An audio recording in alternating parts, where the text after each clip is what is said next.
My name is Jay Kanter. I was an agent.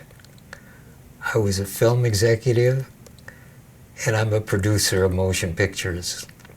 I had a liking for MCA's New York theater department, which was one of the best in the business. And there was a woman in the theater department by the name of Edith Van Cleve.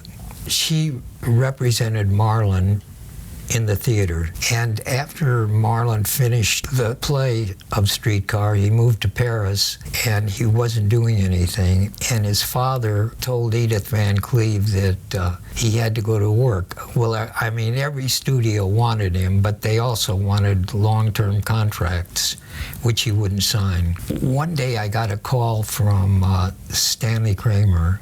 He said, "Hey, come out, I want to talk to you about a project we have." He talked to me about this particular story that Carl Foreman wrote that Fred Zinnemann was going to direct, called The Men. And he said, "I'd like to buy Marlon Brando for it." And I said, but Stanley, he won't sign any long-term contract." He said, "I don't want a long-term contract.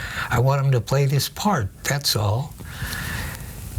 So I sent it to Edith Van Cleve, and I told her that it was a one-picture deal, and she sent it to Marlon in Paris. I don't know if Marlon ever read it, but his father leaned on him pretty badly that he had to go to work. So he said he would do it.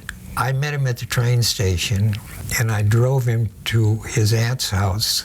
He said, "Come in and meet my aunt and uncle," and so I went in, and then they invited me to dinner, and eventually I left, and I made arrangements with Marlon that I would pick him up the next day and drive him to the studio to meet Zinnemann and Kramer and Foreman.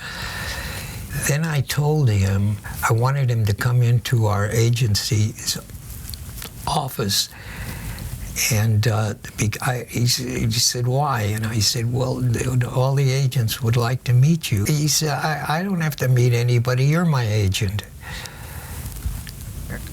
So I had to explain this to all these other guys. And when Lou heard about this, he really got a kick out of it.